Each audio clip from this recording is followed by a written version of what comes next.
hate this.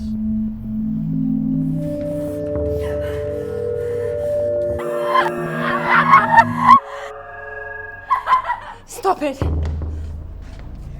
You have to go. What? Why? Just go and never come back. You don't mean that. You have no idea. I need to see you again. No. Why? Can I call you? Sam, I'm your mother.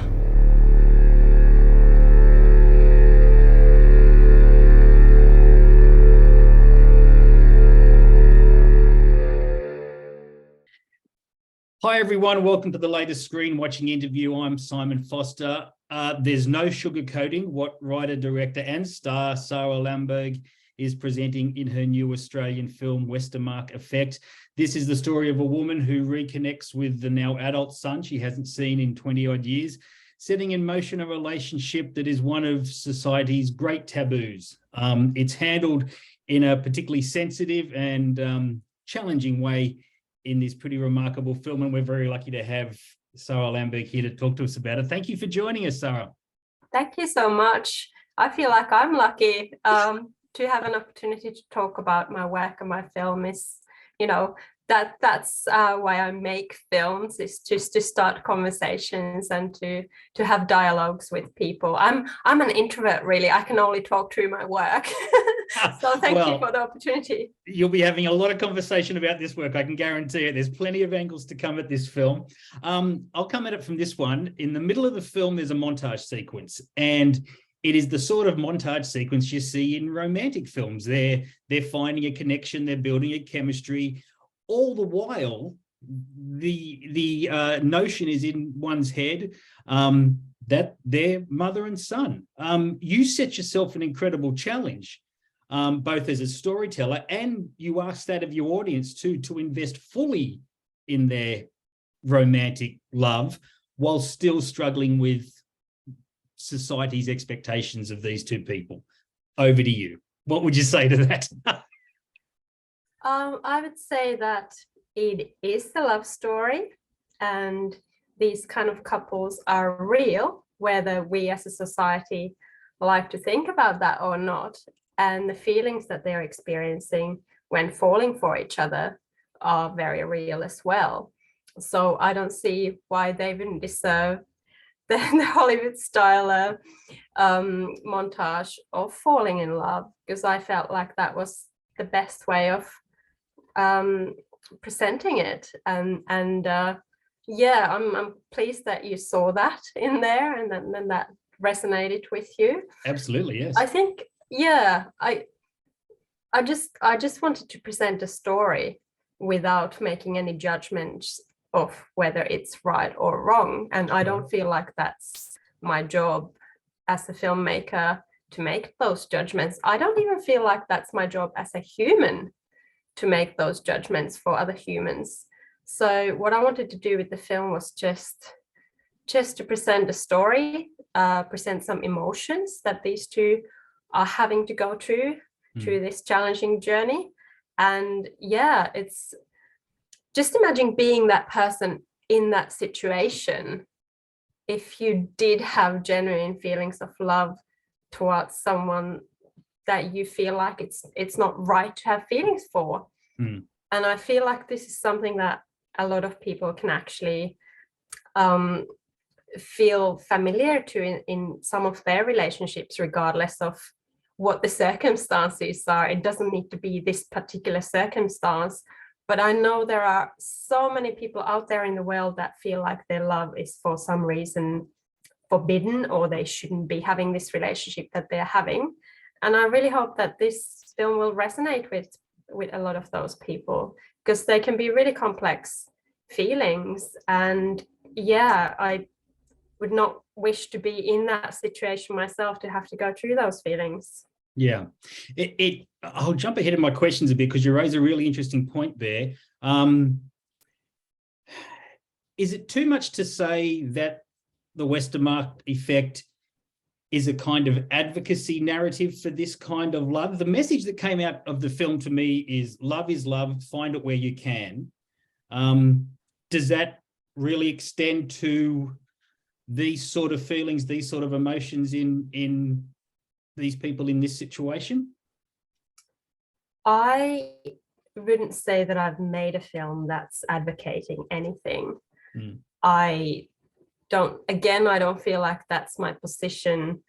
Perhaps if I was making documentaries, if I was telling news, perhaps that would be a different thing, but I'm making fictional works, perhaps based on some real stories and articles that I've read about this phenomena. But in no way did I want to say that, this is what you should be doing either. I just wanted to present the story. And does that answer your question? It does. And it sort of goes back to my first question, which was, I'm falling in love with these people. I'm falling in love with the love that they're sharing. But all the while, there's this cloud in the back of my head that I'm dealing with.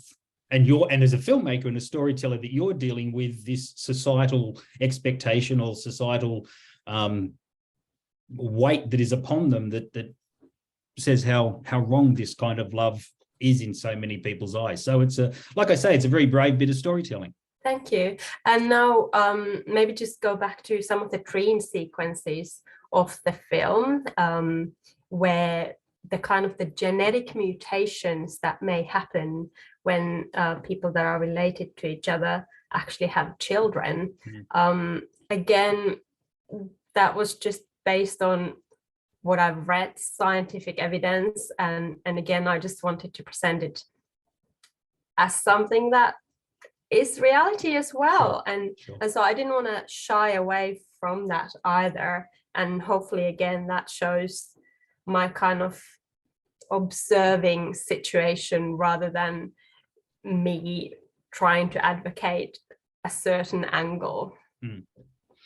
Tell me about the intimacy shared with Jaden Denke, from his casting in the role of Sam to the occasionally very confronting scenes you said. What's he like as a young man? Yeah, Jaden Denke was very impressive in the process of making Westermarck Effect. This was his first film role. I don't think he hadn't even done a short film before he jumped on board. So he'd done some theatre productions. I had 100 people apply for the part of Sam in this role. We auditioned about 20 people, and out of those people, Jaden Denke just became a natural choice because of the way he delivers. I'm very big on kind of very naturalistic acting. For me, that's what you can do with film. Perhaps on theatre, perhaps on stage, you can be a little bit bigger and a bit more dramatic. But for me, film is so beautiful because it is so naturalistic. And Jaden, first of all, was able to deliver that very well. But then also he had this natural ability to really feel for the character.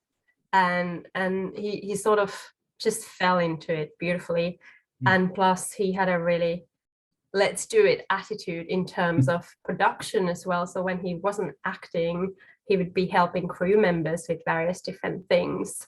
Oh, that's so crucial on an independent film like that. That's a godsend. He was studying film at the time, and he did actually an internship with the production of WESTERMARCK EFFECT, which meant that he was able to help us with crew positions as well as obviously as the leading character of the film. Just a joy and delight to work with, and such a challenging role. On his first day on the set, we were actually shooting one of the dream sequences, and he had to play an adult baby in diapers. That was his very first day on set, and he just handled it without no issues. What can I do more? How can I help more? That kind of thing. So just truly a delight to work with. Touchy subject here, another touchy subject. We see the fun, awkward moment, sort of the morning after moment, and we get a brief glimpse of things as they start to get going one night, but there is no extended sex scene in this film, when maybe the ultimate sort of challenge as a filmmaker would be to present a sex scene in this type of film. Why did you choose not to? We did. Sorry? Could it? That's a question to you. I don't know if it would. Okay. I feel like maybe that would be a different film of a very different genre altogether. Yes.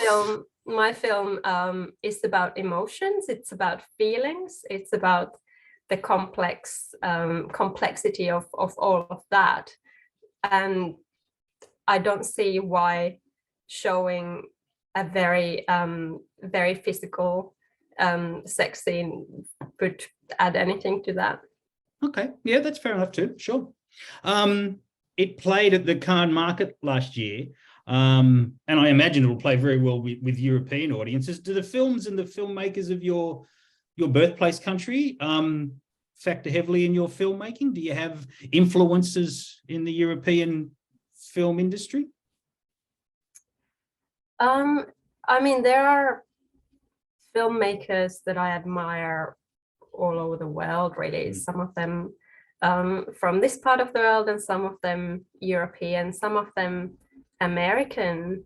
And I think I really resonate with art house films and films that deal with psychological things and stories and perhaps these little bit more left of center quirky stories.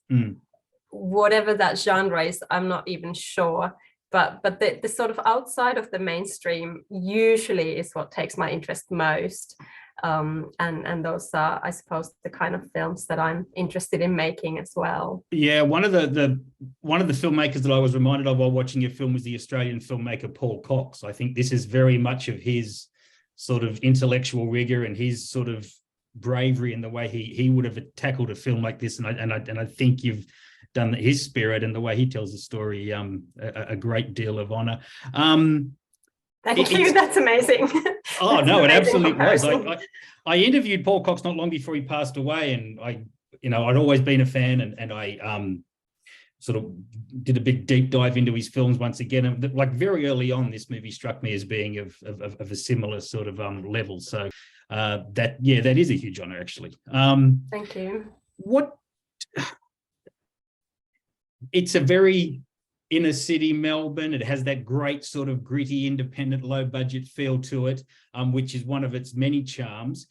How do you interpret your role and what you do in the Australian filmmaking sector or culture or industry, if you want to use those sort of words? What is it? What role do you play? At this stage, I am a writer, director, producer that also acts in films. I act in my own films, but I also act in other people's films. I hope that I will be able to continue delivering challenging films that perhaps other people don't have the guts to make or don't. Yes.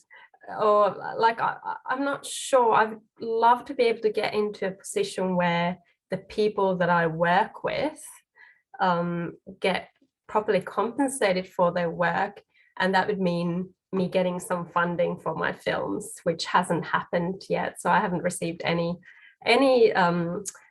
funding from Screen Australia or Film Victoria or any of these, sorry, Screenweek it is now, any of these sort of official film funding bodies. I feel like there's a real opportunity here